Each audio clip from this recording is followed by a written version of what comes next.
ನನ್ನ ಕತೆ ನಿಮ್ಮ ಭಾವ ಚಾನಲ್ಗೆ ಸ್ವಾಗತ.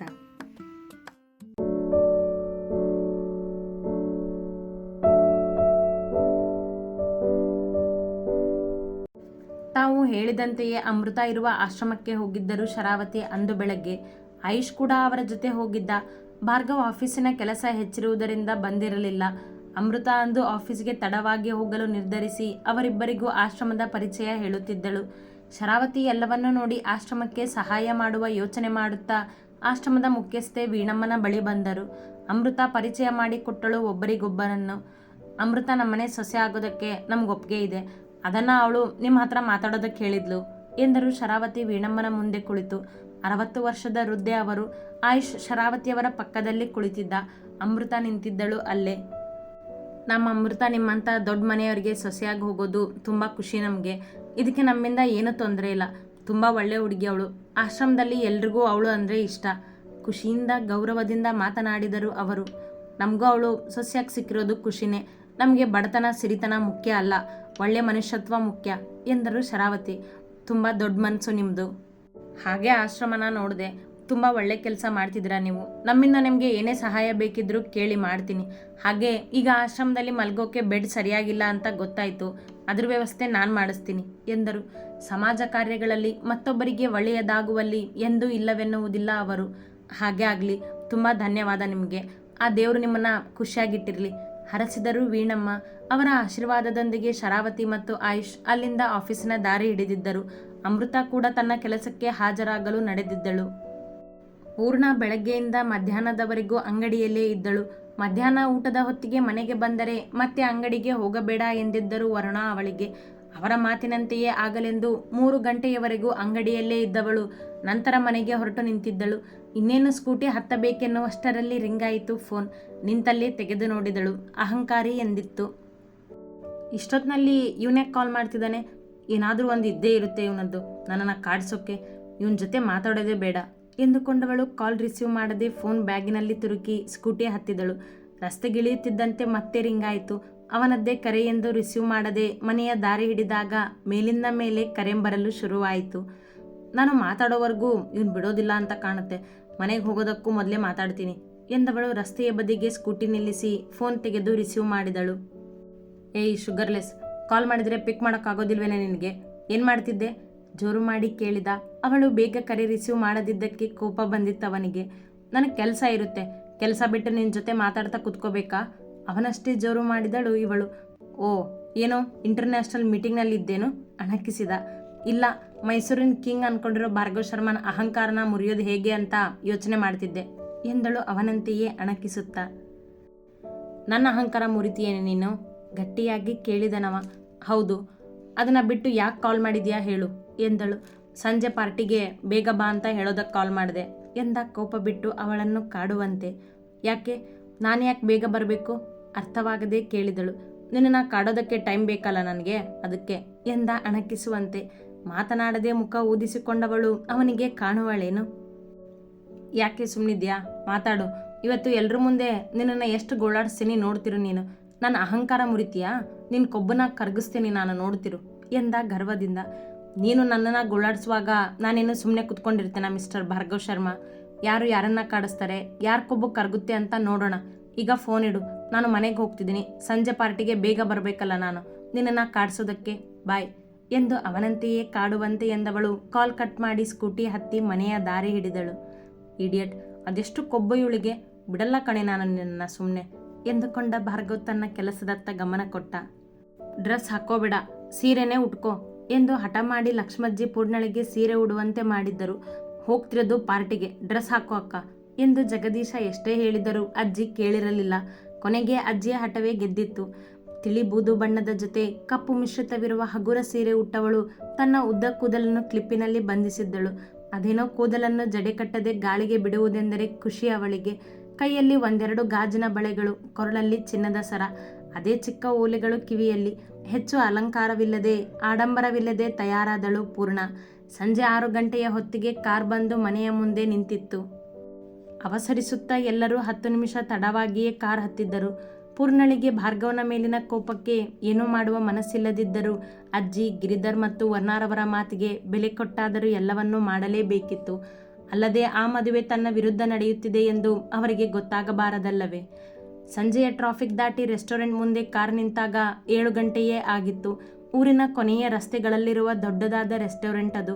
ಇವರಿಗೆಂದೇ ವಿಶೇಷವಾದ ಊಟದ ಹಾಲ್ ಬುಕ್ ಆಗಿತ್ತು. ಎಲ್ಲ ತಯಾರಿ ವಿಶ್ವ ಮತ್ತು ಕಂಠಿ ನೋಡಿಕೊಂಡಿದ್ದರು. ಆಯುಷ್ ಶರಾವತಿ ಮತ್ತು ಅಜ್ಜಿಯನ್ನು ಕರೆದುಕೊಂಡು ಬರುವಾಗ ಅಮೃತಾಳನ್ನು ಕರೆದುಕೊಂಡು ಬಂದಿದ್ದ. ಗಿರಿಧರ್ ಕುಟುಂಬ ಬರುವ ಮೊದಲೇ ಅವರೆಲ್ಲ ಬಂದು ಕುಳಿತಿದ್ದರು. ಭಾರ್ಗವ್ ತನ್ನ ದಾರಿಯೇ ಬೇರೆ ಎಂಬಂತೆ ತನ್ನ ಕಾರಿನಲ್ಲಿ ಬಂದು ಪೂರ್ಣಳ ದಾರಿ ಕಾಯುತ್ತಾ ಕುಳಿತಿದ್ದ ಬಾಗಿಲಲ್ಲಿದ್ದ ಸೋಫಾದಲ್ಲಿ. ಆಗಲೇ 2 ಬಾರಿ ಡ್ರೈವರ್ಗೆ ಕರೆ ಮಾಡಿ ತಿಳಿದುಕೊಂಡಿದ್ದ ಎಲ್ಲಿರುವರೆಂದು. ಅವರು ಬರುವ ಹೊತ್ತಿಗೆ ಬಾಗಿಲಿಗೆ ಬಂದಿದ್ದ. ಪೂರ್ಣಳನ್ನು ಕಾಡುವುದಷ್ಟೇ ಅವನ ಉದ್ದೇಶ. ಅವರು ಕಾರಿನಿಂದ ಇಳಿಯುವುದನ್ನು ಕುಳಿತಲ್ಲಿಂದಲೇ ಕಂಡವ ಮೇಲೆದ್ದು ಬಾಗಿಲ ಬಳಿ ಬಂದ. ಪೂರ್ಣಳನ್ನು ಕಾಣುತ್ತಲೇ ಕಳೆದು ಹೋದವರಂತೆ ಅವಳನ್ನೇ ನೋಡುತ್ತಾ ನಿಂತ. ಅವನ ಗರ್ವ, ಜಂಬ ಎಲ್ಲ ಅವಳ ಸೌಂದರ್ಯದ ಮುಂದೆ ಸಪ್ಪೆಯೇ. ಮುಂಗುರುಳನ್ನು ಆಗಾಗ ಹಿಂದೆ ಸರಿಸುತ್ತಾ ನಡೆದು ಬಂದವಳು ಮೆಟ್ಟಿಲು ಹತ್ತುವಾಗ ಅವಳ ಮುಂದೆಯೇ ಒಬ್ಬ ಅವಳ ಕೈಗೆ ತನ್ನ ಕೈ ತಾಗಿಸುತ್ತಾ ಡಿಕ್ಕಿ ಹೊಡೆಯುತ್ತಲೇ ಬಂದ. ಅದನ್ನು ಕಂಡ ಭಾರ್ಗವನ ಕಾಲುಗಳು ತಕ್ಷಣ ಅವಳತ್ತ ಓಡಿದವು. ಅವ ಸಾರಿ ಎನ್ನುತ್ತಾ ಅಲ್ಲಿಂದ ನಡೆದು ಬಿಟ್ಟ. ಏಯ್! ಅವಳ ಬಳಿ ಬಂದ ಭಾರ್ಗವ್ ಕೂಗಿದಾಗ ಅವ ಮುಂದೆ ಹೋಗಿದ್ದ. ಭಾರ್ಗವ್ ಎಂದರು ಲಕ್ಷ್ಮಜ್ಜಿ ಅವನನ್ನು ಕಂಡು. ಕಾಣೋದಿಲ್ವಂತ ಅವನಿಗೆ. ಅವ ಹೋದತ್ತ ನೋಡುತ್ತಾ ಎಂದ. ಏನೋ ಮಿಸ್ ಆಗಿದೆ ಬಿಡಪ್ಪ ಹೋಗ್ಲಿ ಎಂದರು ಗಿರಿಧರ್. ಆಗ ನಿಟ್ಟುಸಿರು ಬಿಟ್ಟು ಪೂರ್ಣಳನ್ನು ನೋಡಿದ. ಅವಳು ತನ್ನನ್ನೇ ನೋಡುತ್ತಿದ್ದಳು. ಅವನ ಮೊಗದಲ್ಲಿನ ಕೋಪ ಅವಳನ್ನು ಸೆಳೆದಿತ್ತು. ಅವ ಕೂಡ ಅವಳ ನೋಟದಲ್ಲಿ ನೋಟ ಬೆರೆಸಿದ. ಬಟ್ಟಲು ಕಂಗಳು ಅವನ ಮಿಂಚಿನ ನೋಟದ ಕಣ್ಣುಗಳನ್ನು ಸೆರೆ ಹಿಡಿದಿತ್ತು. ಬಾವಾ, ಒಳಗಡೆ ಹೋಗೋಣವಾ ಎಂದ ಜಗ್ಗು ಅವರಿಬ್ಬರನ್ನು ಎಚ್ಚರಿಸಿದ. ಆಗ ನೋಟ ಬದಲಿಸಿ ಅತ್ತಿತ್ತ ನೋಡಿದರು ಇಬ್ಬರು. ಬನ್ನಿ ಒಳಗಡೆ ಹೋಗೋಣ ಎಂದ ಭಾರ್ಗವ್ ಮುಂದೆ ಹೆಜ್ಜೆ ಇಟ್ಟಾಗ. ನಾವು ಮುಂದೆ ಹೋಗ್ತೀವಿ ಭಾವ, ನೀವು ಅಕ್ಕನ ಜೊತೆ ಬನ್ನಿ ಎಂದ ಜಗ್ಗು ಮಾತಿಗೆ ಗಿರಿಧರ್, ವರುಣ ನಕ್ಕು ಮುಂದೆ ಹೆಜ್ಜೆ ಇಟ್ಟರು. ಪೂರ್ಣ ನಾಚಿ ತಲೆ ತಗ್ಗಿಸಿದಳು. ಜಗ್ಗು ಅಜ್ಜಿಯ ಕೈ ಹಿಡಿದು ಮೆಟ್ಟಿಲು ಹತ್ತಿದ. ಭಾರ್ಗವ್ ಮತ್ತೆ ಪೂರ್ಣಳನ್ನು ನೋಡಿದ. ಅವನನ್ನೇ ನೋಡಿದವಳು ಮೂಗು ತಿರುವಿದಳು. ಕೊಬ್ಬು ಕಣೆ ನಿನಗೆ, ಈಗ ಎಲ್ರ ಮುಂದೆ ನೀನು ಹೀಗೆಲ್ಲ ಮಾಡೋಕ್ಕಾಗೋದಿಲ್ವಲ್ಲ, ಆಗ ನೋಡ್ಕೋತೀನಿ ನಿನಗೆ ಎಂದವ ಅವಳ ಜೊತೆಯೇ ಹೆಜ್ಜೆ ಇಟ್ಟು ಎಲ್ಲರ ಜೊತೆಗೂಡಿ ಒಳ ಬಂದ. 2 ಕುಟುಂಬಗಳು ಎದುರಾದಾಗ ಕುಶಲೋಪರಿ ಮಾತುಗಳು ಶುರುವಾದವು. ದೊಡ್ಡದಾದ ಟೇಬಲ್ ಸುತ್ತಲೂ ಇದ್ದ ಚೇರಿನಲ್ಲಿ ಕುಳಿತರು ಎಲ್ಲರೂ. ಆಯುಷ್, ಅಮೃತ, ಭಾರ್ಗವ್, ಪೂರ್ಣ ಜೋಡಿಯಾಗಿಯೇ ಕುಳಿತರು. ಅಮೃತಾಳನ್ನು ಎಲ್ಲರಿಗೂ ಪರಿಚಯಿಸಿದರು ಶರಾವತಿ. ಹಾಗೆ ಅವರನ್ನೆಲ್ಲ ಅಮೃತಾಳಿಗೆ ಪರಿಚಯ ಮಾಡಿಕೊಟ್ಟರು. ಪೂರ್ಣ ಮತ್ತು ಅಮೃತ ಮೊದಲೇ ಭೇಟಿಯಾಗಿದ್ದರಿಂದ ಅವರಿಬ್ಬರ ಪರಿಚಯದ ಅವಶ್ಯಕತೆ ಇರಲಿಲ್ಲ. ಹಾಗೆ ಸ್ನ್ಯಾಕ್ಸ್ ತಿನ್ನುತ್ತಾ ಮದುವೆಯ ಮಾತುಗಳು ಶುರುವಾದವು. ಗಿರಿಧರ್, ನಾನು 2 ಮಕ್ಕಳ ಮದುವೆನೂ ನಾನು ಒಟ್ಟಿಗೆ ಮಾಡಬೇಕು ಅಂದ್ಕೊಂಡಿದ್ದೀನಿ. ಅದಕ್ಕೆ ಮುಹೂರ್ತ ತೆಗೆಸ್ತೀನಿ. ತಡ ಮಾಡೋದು ಬೇಡ ಅಂತ ಮದುವೆ ಹಿಂದಿಂದೆ ನಾನೇ ಎಂಗೇಜ್ಮೆಂಟ್ ಇಟ್ಕೋಬೇಕು ಅಂದ್ಕೊಂಡಿದ್ದೀನಿ. ನೀವೇನು ಹೇಳ್ತೀರಾ ಕೇಳಿದರು ಶರಾವತಿ. ಪದ್ಮಜ್ಜಿಯ ಜೊತೆ ಮನೆಯಲ್ಲೇ ಎಲ್ಲ ಮಾತನಾಡಿಕೊಂಡೇ ಬಂದಿದ್ದರವರು. ಮೇಡಮ್, ಇರೋದು ಒಬ್ಳೆ ಮಗಳು, ಎಂಗೇಜ್ಮೆಂಟ್ ನಾವೇ ಮಾಡಿಕೊಡ್ತೀವಿ. ನಿಮ್ಮ ಅಂತಸ್ತಿಗೆ ತಕ್ಕನಾಗ ಅಲ್ದಿದ್ರು ಸಿಂಪಲ್ಲಾಗಿ ದೇವಸ್ಥಾನದಲ್ಲಿ ಮಾಡಿಕೊಟ್ರಾಯ್ತು ಅನ್ನೋದು ನನ್ನ ಯೋಚನೆ ಮೇಡಮ್. ಹಾಗೆ ಇನ್ನೊಂದು ಮಾತು, ಅಮೃತಾಗೆ ತಂದೆ ತಾಯಿ ಯಾರೂ ಇಲ್ಲ ಅಂತ ಹೇಳಿದ್ರಿ. ಅವಳ ಜವಾಬ್ದಾರಿನೂ ನಮಗೆ ಕೊಡಿ. ಅವಳನ್ನು ನಮ್ಮ ಮಗಳಾಗಿ ನಿಮ್ಮ ಮನೆಗೆ ಕಳಿಸ್ಕೊಡ್ತೀವಿ ಎಂದವರ ಮಾತು ಎಲ್ಲರ ಮನ ಗೆದ್ದಿತ್ತು. ಅಮೃತಾಳಿಗಂತೂ ಕಣ್ತುಂಬಿತು. ತುಂಬ ಒಳ್ಳೆ ಮಾತಾಡಿದೆ ಗಿರಿಧರ್ ನೀನು ಎಂದರು ಪದ್ಮಜ್ಜಿ. ಹೌದು ಗಿರಿಧರ್, ನಿಮ್ಮ ಈ ನಿರ್ಧಾರಕ್ಕೆ ನನಗೆ ಸಂಪೂರ್ಣ ಒಪ್ಪಿಗೆ ಇದೆ. ನೀವು ಎಷ್ಟೇ ಸಿಂಪಲ್ ಮಾಡಿಕೊಟ್ರೂ ನಮ್ಗೆ ಒಪ್ಪಿಗೆನೆ ಖುಷಿಯಿಂದ ಎಂದರು ಶರಾವತಿ. ಅಂತಸ್ತಲ್ಲ ಅವರಿಗೆ ಮುಖ್ಯವಾದದ್ದು, ಮನುಷ್ಯನ ಗುಣ ನೋಡುವ ಹೆಣ್ಣವರು. ಇವರೆಲ್ಲರೂ ತಮ್ಮ ತಮ್ಮ ಮಾತುಗಳಲ್ಲೇ ಮುಳುಗಿದ್ದರೆ ಭಾರ್ಗವ್ ಸುಮ್ಮನೆ ಕುಳಿತಿರುವ ಎಂದುಕೊಂಡಿರೇನು? ಮಾತನಾಡುತ್ತಿದ್ದ ದೊಡ್ಡವರೆಲ್ಲರ ಮುಖ ನೋಡುತ್ತಿದ್ದವ ಪಕ್ಕದಲ್ಲಿ ತನ್ನಂತೆಯೇ ಕುಳಿತಿದ್ದ ಪೂರ್ಣಳ ಕೈಗೆ ತನ್ನ ಕೈ ತಾಕಿಸಿದ ಬೇಕೆಂದೆ. ತಕ್ಷಣ ಅವನನ್ನು ನೋಡಿದಳು ಪೂರ್ಣ. ಅವ ಅವಳತ್ತ ನೋಡದೆ ಗಿರಿಧರನ್ನು ನೋಡುತ್ತಾ ಕುಳಿತಿದ್ದ, ತಾನೇನೂ ಮಾಡಿಯೇ ಇಲ್ಲವೆಂಬಂತೆ. ದೇವಸ್ಥಾನದಲ್ಲಿ ಹೆಚ್ಚೇನು ಜನ ಇಲ್ಲದೆ ಚಿಕ್ಕದಾಗಿ ಮಾಡೋ ಆಸೆ ಮೇಡಮ್ ನನಗೆ, ಅಷ್ಟೇ. ಮದುವೆನ ನೀವು ಅದ್ದೂರಿಯಾಗಿ ಮಾಡೇ ಮಾಡ್ತೀರಾ ಅಂತ ಗೊತ್ತಿದ್ದದ್ದೇ ಎಂದರು ಗಿರಿಧರ್. ಹಾಗೆ ಆಗಲಿ ಗಿರಿಧರ್, ಇದರಲ್ಲಿ ನನ್ನದೇನೂ ಮಾತಿಲ್ಲ ಎಂದು ಶರಾವತಿ ಪದ್ಮಜ್ಜಿಯತ್ತ ನೋಡುತ್ತಾ. ಅಲ್ವಾ ಅತ್ತೆ ಎಂದು ಕೇಳಿದರು. ಹೌದು ಎಂದರವರು. ಸರಿ ಮೇಡಮ್, ದಿನ ಯಾವಾಗ ಅಂತ ನಾನು ಕೇಳಿ ತಿಳಿಸ್ತೀನಿ ನಿಮಗೆ. ಆಗಲಿ, ಆದರೆ ತಡ ಮಾಡಿಬಿಡಿ. ಆದಷ್ಟು ಬೇಗ ಮದುವೆ ಮಾಡಬೇಕು ಅನ್ನೋ ಆಸೆ ನನಗೆ, ಅಷ್ಟೇ ಎಂದರು. ಆಗಲಿ ಮೇಡಮ್ ಎಂದು ಗಿರಿಧರ್ ಎಂದಾಗ ಭಾರ್ಗವ್ ಮತ್ತೆ ಪೂರ್ಣಳ ಕೈಗೆ ಕೈ ತಾಗಿಸಿದ. ಅವನನ್ನು ವಿಚಿತ್ರವಾಗಿ ನೋಡುತ್ತಾ ಕೈ ಹಿಂದೆ ತೆಗೆದುಕೊಂಡವಳಿಗೆ ಗೊತ್ತಾಯಿತು ಅವ ಬೇಕೆಂದೇ ಹೀಗೆ ಮಾಡುತ್ತಿದ್ದಾನೆಂದು. ಕಂಠಿ ಎಂದು ಅಲ್ಲೇ ನಿಂತಿದ್ದವನನ್ನು ಕರೆದ ಭಾರ್ಗವ್ ಕಣ್ಣಲ್ಲೇ ಸನ್ನೆ ಮಾಡಿದ, ಊಟ ತರಲು ಹೇಳುವಂತೆ. ಅವನ ಸನ್ನೆ ಅರಿತ ಕಂಠಿ ಅಲ್ಲಿಂದ ನಡೆದು ಊಟದ ಸಿದ್ಧತೆ ಮಾಡಿದ. ಭಾರ್ಗವ್, ಆಯುಷ್, ನಿಮ್ಮಿಬ್ರಿಗೂ ಖುಷಿ ತಾನೆ? ನೀವೇನಾದರೂ ಹೇಳಬೇಕು ಅಂದ್ಕೊಂಡಿದ್ರೆ ಹೇಳಿ, ಇಬ್ಬರನ್ನು ನೋಡುತ್ತಾ ಕೇಳಿದರು ಶರಾವತಿ. ನನಗೇನು ಹೇಳೋದಕ್ಕಿಲ್ಲ ಅಮ್ಮ ಎಂದ ಆಯುಷ್. ನಾನು ನೀವೇ ಹೇಳ್ದಾಗೆ ಅಂತ ಹೇಳಿದಿನಲ್ಲ ಅಮ್ಮ, ಪೂರ್ಣಂಗೇನಾದರೂ ಕೇಳೋದಿದ್ರೆ ಕೇಳಿ ಎಂದವ ಪೂರ್ಣಳನ್ನು ಎಳೆದ ತನ್ನ ಜೊತೆ.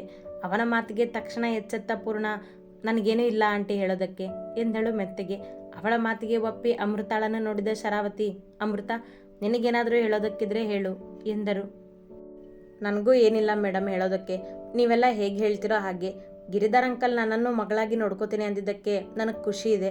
ಅವರಿಗೆ ಎಷ್ಟೇ ಧನ್ಯವಾದ ಹೇಳಿದರೂ ಸಾಲದು. ಕುಟುಂಬದ ಪ್ರೀತಿನೇ ಕಾಣ್ದಿರೋ ನನಗೆ ಎರಡೆರಡು ಕುಟುಂಬ ಸಿಕ್ಕಿದೆ ಈಗ. ತುಂಬ ಖುಷಿಯಾಗಿದೆ ಮೇಡಮ್ ಎಂದಳು ಸಂತಸದಿಂದ. ಅವಳ ಸಂತಸದಲ್ಲಿ ಕೊಂಚವೂ ಹುಳುಕಿರಲಿಲ್ಲ. ಪೂರ್ಣ, ನಿನಗೇನೋ ಹೇಳೋದಿಲ್ವಾ ಬೇಕೆಂದೇ ಕೇಳಿದ ಭಾರ್ಗವ್ ಮತ್ತೆ ಅವಳನ್ನು. ಅವನ ನಾಟಕ ಗೊತ್ತಿದ್ದವಳು ಎಲ್ಲರ ಮುಂದೆ ಕೋಪ ಮಾಡಿಕೊಳ್ಳಲು ಆಗುವುದಿಲ್ಲವಲ್ಲ. ಅವ ತನ್ನನ್ನು ಕಾಡುತ್ತಿರುವನೆಂದು ತಿಳಿದಿದ್ದರೂ ಏನೂ ಇಲ್ಲ ಎಂದಳು ಮೆತ್ತಗೆ. ಎಲ್ಲರ ಮುಂದೆ ಅವಳು ತನ್ನ ಮೇಲೆ ಕೋಪ ತೋರಿಸುವುದಿಲ್ಲ ಎಂದು ಗೊತ್ತಲ್ಲವೇ ಇವನಿಗೆ. ಹಾಗಾಗಿಯೇ ಕಾಡುತ್ತಿದ್ದನವ. ಅವಳು ಏನೂ ಇಲ್ಲ ಅಂದಮೇಲೆ ಮತ್ತೆ ಯಾಕೆ ಕೇಳ್ತಿದ್ಯಾ ನೀನು? ಅವಳನ್ನ ಕಾಡ್ಬೇಡ ನೀನು ತಮಾಷೆಗೆ ಎಂದರು ಪದ್ಮಜ್ಜಿ. ಅವಳನ್ನ ನಾನು ಕಾಡ್ತಿಲ್ಲ ಅಜ್ಜಿ, ಕಾಳಜಿ ತಗೋತಿದ್ದೀನಿ ಎಂದ ಎಲ್ಲರತ್ತ ನೋಡುತ್ತಾ. ಓ ಸೂಪರ್ ಅಣ್ಣ ಎಂದ ಆಯುಷ್ ಅವನನ್ನು ಕಾಡಿಸಲು. ಕಾಳಜಿ ಅಂತೆ ಕಾಳಜಿ, ಇವನ್ ಕಾಳಜಿ ಹೇಗೆ ಅಂತ ನನಗಿಂತ ಚೆನ್ನಾಗಿ ಯಾರಿಗೆ ಗೊತ್ತಿದೆ. ಬೇಕಂತಾನೆ ಕಾಡ್ತಿದ್ದಾನೆ ಅಹಂಕಾರಿ ನನ್ನನ್ನು. ಮನದಲ್ಲಿ ಅವನಿಗೆ ಸಹಸ್ರನಾಮ ಶುರು ಮಾಡಿದ್ದಳು ಪೂರ್ಣ. ಅಷ್ಟರಲ್ಲಿ ಊಟ ಬಂದಿತ್ತು ಟೇಬಲಿಗೆ. ಕಂಠಿ ವಿಶ್ವ ಕೂಡ ಎಲ್ಲರ ಜೊತೆ ಊಟಕ್ಕೆ ಕುಳಿತರು. ಶರ್ಮಾ ಕುಟುಂಬ ಅವರಿಬ್ಬರನ್ನು ಎಂದೂ ಮರೆಯುವುದಿಲ್ಲ. ತಮ್ಮ ಸಂಭ್ರಮದಲ್ಲಿ ಅವರಿಬ್ಬರು ತಮ್ಮ ಕುಟುಂಬದವರೇ ಎಂಬಂತೆ ನೋಡಿಕೊಳ್ಳುತ್ತಿತ್ತು. ಊಟ ಬಡಿಸುವವ ಎಲ್ಲರ ತಟ್ಟೆಗೂ ಬಡಿಸುತ್ತಾ ಪೂರ್ಣಳ ಬಳಿ ಬಂದು ಅವ ಬಡಿಸಿದಾಗ ಅವಳು ಸಾಕೆಂದು ಕೈ ಅಡ್ಡ ಹಿಡಿಯುತ್ತಲೇ, ಇನ್ನು ಸ್ವಲ್ಪ ತಗೋ ಪೂರ್ಣ ಎಂದ ಭಾರ್ಗವ್ ಮತ್ತೊಂದಿಷ್ಟು ಅವಳ ತಟ್ಟೆಗೆ ಬಡಿಸುವಂತೆ ಮಾಡಿದ. ನನಗೆ ಸಾಕು ಭಾರ್ಗವ್, ನಾನು ಅಷ್ಟೊಂದು ತಿನ್ನೋದಿಲ್ಲ ಎಂದು ಅವಳು ನಿರಾಕರಿಸಿದರೂ ತಾನೇ ಅವಳ ತಟ್ಟೆಗೆ ಊಟ ಬಡಿಸಿದ್ದ. ಏನಾಗಿದೆ ಇವನಿಗೆ, ಬೇಕಂತಾನೆ ಕಾಡ್ತಿದ್ದಾನೆ ನನ್ನನ್ನು. ಎಲ್ಲರ ಮುಂದೆ ಬಾಯಿ ಕಟ್ಟಿದ್ದ ಪೂರ್ಣ ಮನದಲ್ಲೇ ಎಂದುಕೊಳ್ಳುತ್ತಿದ್ದಳು. ಪೂರ್ಣ, ಅವನನ್ನು ಹೆಸರಿಟ್ಟು ಕರಿಬಾರ್ದು ಎಂದರು ಲಕ್ಷ್ಮಜ್ಜಿ ಅಲ್ಲಿಯೇ ಎಲ್ಲರ ಮುಂದೆ. ಅವರಿಗೆ ಎದುರಾಡುವುದಿಲ್ಲ ಅವಳು. ಎಲ್ಲರ ಮುಂದೆ ಮೌನವಾಗಿ ಕುಳಿತಳು. ಅಜ್ಜಿ, ಅವಳು ನನ್ನನ್ನು ಹೆಸರಿಟ್ಟು ಕರೆಯೋದ್ರಲ್ಲಿ ತಪ್ಪೇನಿಲ್ಲ. ಅವಳಿಗೆ ನೀವು ಹಾಗಿರಿ ಹೀಗಿರಿ ಅನ್ಬೇಡಿ. ಅವಳು ಹೇಗಿದ್ರೂ ನನಗಿಷ್ಟಾನೆ ಎಂದ ಭಾರ್ಗವ್ ಪಕ್ಕದಲ್ಲಿ ಕುಳಿತಿದ್ದ ಪೂರ್ಣಳತ್ತ ಮುಖ ತಿರುಗಿಸಿ. ಅಲ್ವಾ ಪೂರ್ಣ ಎಂದ. ಅವನ ಆ ನಡೆ ಶರಾವತಿ ಮತ್ತು ಆಯುಷ್ಗೆ ಅಚ್ಚರಿಯೇ. ಅವರಿಬ್ಬರೂ ಅವನ ನಾಟಕ ಗಮನಿಸುತ್ತಿದ್ದರೆ ಹೊರತು ಮಾತನಾಡಿರಲಿಲ್ಲ. ಭಾರ್ಗವನ್ಗೆ ಜೋರು ಮಾಡಿ ಹೇಳುವ ಪರಿಸ್ಥಿತಿಯೂ ಅಲ್ಲವಲ್ಲ ಅದು. ಭಾವನ್ಗೆ ಅಕ್ಕನ ಮೇಲೆ ತುಂಬ ಕಾಳಜಿ ಅನಿಸುತ್ತೆ ಛೇಡಿಸಿದ ಜಗ್ಗು. ನನ್ನ ಹೆಂಡತಿ ಆಗೋಳು ನಿಮ್ಮಕ್ಕ, ಕಾಳಜಿ ಮಾಡಬೇಕಲ್ಲ ನಾನು ಎಂದ ಭಾರ್ಗವ್. ಅವನ ಪಕ್ಕದಲ್ಲೇ ಕುಳಿತಿದ್ದ ಆಯುಷ್ ಕಿರುಗಣ್ಣಿನಿಂದ ಅವನನ್ನೇ ನೋಡುತ್ತಾ, ಅಣ್ಣ ಏನೋ ಮಿಸ್ ಆಗ್ತಿದೆ ಎಂದ ಸಣ್ಣ ಧ್ವನಿಯಲ್ಲಿ ಅವನ ಕಿವಿಯ ಬಳಿ. ಏನೂ ಇಲ್ಲ, ಊಟ ಮಾಡು ಸುಮ್ಮನೆ ಎಂದವ ಮತ್ತೆ ಇತ್ತ ಕಡೆ ಕುಳಿತಿದ್ದ ಪೂರ್ಣಳತ್ತ ತಿರುಗಿ.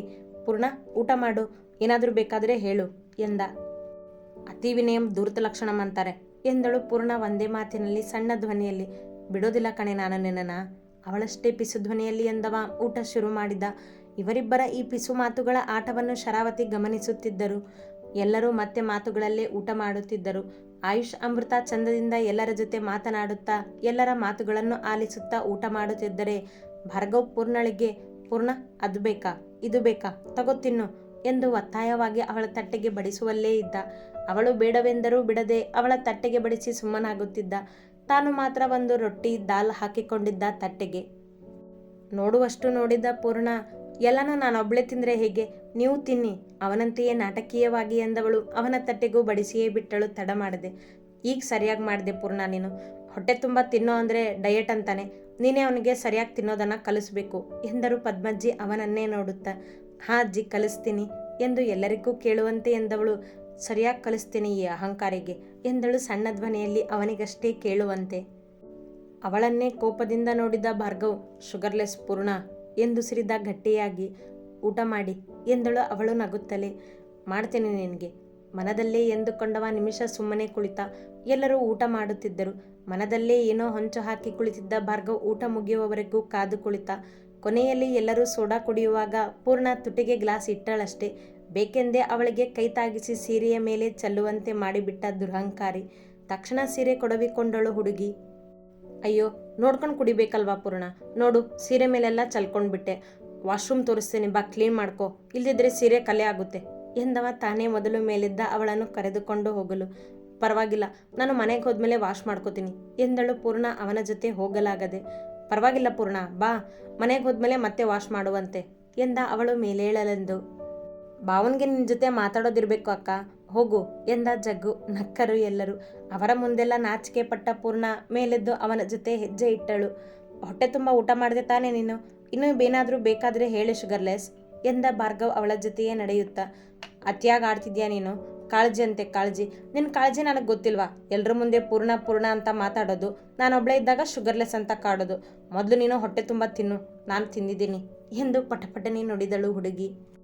ಅಬ್ಬಾ, ಅವರೆಲ್ಲರ ಮುಂದೆ ಬಾಯಿ ಮುಚ್ಕೊಂಡು ಮೂಕಿ ಥರ ಕುತ್ಕೊಂಡಿದ್ದವಳು ಈಗ ವಟವಟ ಅಂತಿದ್ಯಾ ನೋಡು. ನಾನೊಬ್ಬನೇ ಸಿಕ್ಕರೆ ಹುರಿದು ಮುಕ್ತಿಯ ನನ್ನನ್ನು ಎಂದವ ಅವಳ ಜೊತೆ ಆ ಹಾಲ್ನಿಂದ ಆಚೆ ನಡೆದ. ನೀನಾದರೂ ಏನು ಕಡಿಮೆ ಇಲ್ವಲ್ಲ, ಎಲ್ಲರ ಮುಂದೆ ಅತಿಯಾಗಿ ಒಳ್ಳೆಯವನಾಗಿ ನಾಟಕ ಮಾಡ್ತೀಯಾ? ನಿನ್ನ ರಾಕ್ಷಸ ಬುದ್ಧಿ ನನಗಷ್ಟೇ ಗೊತ್ತಿದೆ ಎಂದವಳು ವಾಶ್ರೂಮಿನ ಒಳ ಹೊಕ್ಕಳು. ಅವಳು ಕನ್ನಡಿಯ ಮುಂದೆ ನಿಂತು ಸೀರೆಯ ಮೇಲೆ ಚೆಲ್ಲಿದ್ದ ಜ್ಯೂಸನ್ನು ನೀರಿನಿಂದ ಸ್ವಚ್ಛಗೊಳಿಸುತ್ತಿದ್ದರೆ ಭಾರ್ಗವ್ ಅವಳ ಪಕ್ಕದಲ್ಲಿ ಅವಳನ್ನೇ ನೋಡುತ್ತಾ ನಿಂತ. ಅವನ ಉದ್ದೇಶ ಅವಳನ್ನು ಕಾಡುವುದಾಗಿತ್ತು. ಆ ಗಮನದಲ್ಲಿ ಅವ ತನ್ನ ಮನದಲ್ಲಿ ಮೂಡಿರುವ ಅವಳ ಮೇಲಿನ ಭಾವನೆಗಳತ್ತ ಗಮನ ಕೊಟ್ಟಿರಲಿಲ್ಲ. ಆದರೆ ಅವಳು ಹೀಗೆ ಮುದ್ದಾಗಿ ಕಂಡಾಗ ಮನ ಸುಮ್ಮನಿರುವುದೇನು? ಅವಳನ್ನೇ ನೋಡು ಎಂದಾಗ ಮನದ ಮಾತಿಗೆ ಸೋತು ಅವಳನ್ನೇ ನೋಡುತ್ತಾ ನಿಂತ. ಎದೆಯ ಮೇಲಿನ ಸೀರೆ ಹಿಡಿದು ನೀರು ಹಚ್ಚಿ ಒರೆಸುತ್ತಿದ್ದವಳು ಆಯ ತಪ್ಪಿ ಕಾಲು ಎಡುವುತ್ತಿದ್ದಂತೆ ತಕ್ಷಣ ಅವಳ ಸೊಂಟ ಬಳಸಿ ಅವಳು ಬೀಳದಂತೆ ಹಿಡಿದು ನಿಂತ ಭಾರ್ಗವ್. ಅವನ ಬೆಚ್ಚನೆಯ ಕೈಗಳು ಅವಳ ಸೊಂಟ ಸ್ಪರ್ಶಿಸಿದವು. ಇಬ್ಬರ ನೋಟ ಮತ್ತೆ ಒಂದಾಯಿತು. ಅವನ ಸ್ಪರ್ಶಕ್ಕೆ, ಅವನ ಸನಿಹಕ್ಕೆ ಅವಳೆದೆ ಬಡಿತ ಜೋರಾದರೆ ಅಹಂಕಾರ ಬಚ್ಚಿಟ್ಟು ಪ್ರೀತಿಯಿಂದ ಅವಳನ್ನೇ ನೋಡಿದ ಭಾರ್ಗವ್. ನಿಮಿಷ ಕಳೆಯುವುದರೊಳಗೆ ಎಚ್ಚೆತ್ತ ಪೂರ್ಣ ಅವನಿಂದ ಸರಿದಾಗ ಇಬ್ಬರೂ ಒದ್ದಾಡಿದ್ದರು ಒಬ್ಬರನ್ನೊಬ್ಬರು ನೋಡಲು. ಅಷ್ಟೊತ್ತಿನಿಂದ ಅವಳನ್ನು ಕಾಡುತ್ತಿದ್ದ ಭಾರ್ಗವ್ ಈಗ ಮಾತು ಬರದ ಮೂಕನಾದ. ಅವಳ ಮುಂದೆ ನಿಲ್ಲಲಾಗದೆ ಹೊರ ಬಂದು ಬಿಟ್ಟ ತಕ್ಷಣ ಕನ್ನಡಿ ನೋಡುತ್ತಾ ನಿಟ್ಟುಸಿರು ಬಿಟ್ಟ ಪೂರ್ಣ. ಇಲ್ಲ, ಇವನ ಮೇಲೆ ನನಗೆ ಪ್ರೀತಿ ಇಲ್ಲ ಎಂದುಕೊಂಡಳು ತನಗೆ ತಾನೆ. ಒಮ್ಮೆ ಹುಟ್ಟಿದ ಪ್ರೀತಿ ಸಾಯಲು ಸಾಧ್ಯವೇನು? ಜೋರಾಗಿದ್ದ ಎದೆ ಬಡಿತ ನಿಯಂತ್ರಿಸಿ ತನ್ನ ಸೀರೆ ಸರಿ ಮಾಡಿಕೊಂಡು ಹೊರಬಂದಳು. ಭಾರ್ಗವ್ ಜೇಬಿನಲ್ಲಿ ಕೈಯಿಟ್ಟು ನಿಂತಿದ್ದ. ಇವಳನ್ನ ಕಾಡಬೇಕು ಅಂದ್ಕೊಂಡ್ರೆ ಇದೇನಾಯಿತು? ನೋನೋ, ಅಷ್ಟು ಈಸಿಯಾಗಿ ನಾನು ಕರಗೋದಿಲ್ಲ ಹೆಣ್ಣಿಗೆ ಮನದಲ್ಲೇ ಎಂದುಕೊಂಡು ನಿಂತಿದ್ದನವ. ಅವನ ಗೊಂದಲದ ಮುಖ ನೋಡಿದವಳು ಹೋಗೋಣ ಎಂದಳು ಮೆತ್ತಗೆ. ಅವ ಮುಂದೆ ಹೆಜ್ಜೆ ಇಟ್ಟ. ಪೂರ್ಣ ಅವನ ಹಿಂದೆ ಹೆಜ್ಜೆ ಇಡುವುದಕ್ಕೂ ಪಕ್ಕದಲ್ಲಿಯೇ ಬಂದ ಒಬ್ಬ ಅವಳಿಗೆ ಬೇಕೆಂದೇ ಡಿಕ್ಕಿ ಹೊಡೆದು ಹಾಟ್ ಎಂದ ಅವಳನ್ನೇ ನೋಡುತ್ತಾ. ಅದನ್ನು ಕೇಳಿಸಿಕೊಂಡ ಭಾರ್ಗವ್ ತಕ್ಷಣ ಹಿಂದೆ ತಿರುಗಿ ನೋಡಿದ. ರೆಸ್ಟೋರೆಂಟಿಗೆ ಅವಳು ಬಂದಾಗ ಬಾಗಿಲಲ್ಲಿ ಅವಳಿಗೆ ಕೈ ಬಡಿಸಿದವನೇ ಅವ. ಪೂರ್ಣ ಕೂಡ ಅವನನ್ನೇ ಕೋಪದಿಂದ ನೋಡಿದವಳು. ಏಯ್, ಕೊಬ್ಬ ನಿನಗೆ ಎಂದಳು ಜೋರು ಮಾಡಿ. ಆದರೆ ಭಾರ್ಗವ್ ತಡ ಮಾಡದೆ 2 ಹೆಜ್ಜೆ ಇಟ್ಟವನೇ. ಅವ ಮಾತನಾಡುವ ಮೊದಲೇ ಅವನ ಕೈ ಹಿಡಿದು ಕೆನ್ನೆಗೆ ಬಾರಿಸಿಯೇ ಬಿಟ್ಟ. ಭಾರ್ಗವ್, ಚೀರಿದಳು ಪೂರ್ಣ. ಅತಿ ಹೆಚ್ಚಿನ ಕಥೆಗಳಿಗಾಗಿ ಹಿಂಬಾಲಿಸಿ ಪ್ರತಿಲಿಪಿ ಆ್ಯಪ್ನಲ್ಲಿ ಪ್ರತಿಮಾ SH ಅವರನ್ನು.